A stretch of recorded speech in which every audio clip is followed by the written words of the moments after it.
Mbunge News. Mheshimiwa Profesa Joyce Ndalichako, swali la nyongeza.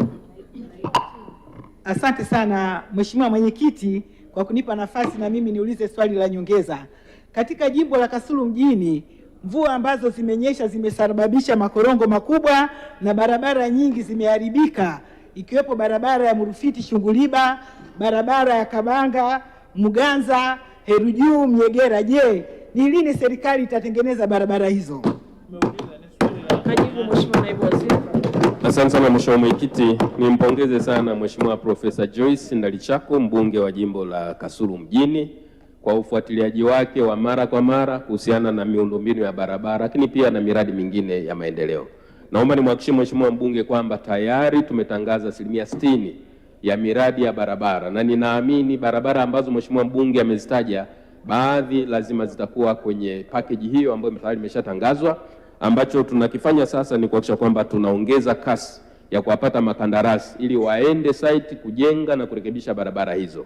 Kwa Mheshimiwa mbunge ni kuhakikisha kwamba tutafuatilia, na nitumie nafasi hii kwa niaba ya Waziri wa Nchi, Ofisi ya Waziri Mkuu TAMISEMI, kumwelekeza meneja wa TARURA wa wilaya Kasulu lakini pia wa mkoa wa Kigoma kuhakikisha wanazinoti barabara ambazo Mheshimiwa mbunge amezitaja, na kwa umuhimu wa barabara hizo wazipe kipaumbele kwenye zabuni ambazo zinatangazwa.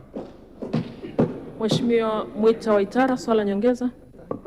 Mheshimiwa Mwenyekiti, nakushukuru. Mheshimiwa Mwenyekiti, jimbo la Tarime vijijini tutenga fedha kupitia CSR 60% na fedha kutoka serikali kuu, na makandarasi wakapatikana kata ya Bumera, Susuni, Ganyange, Yakonga, Mliba.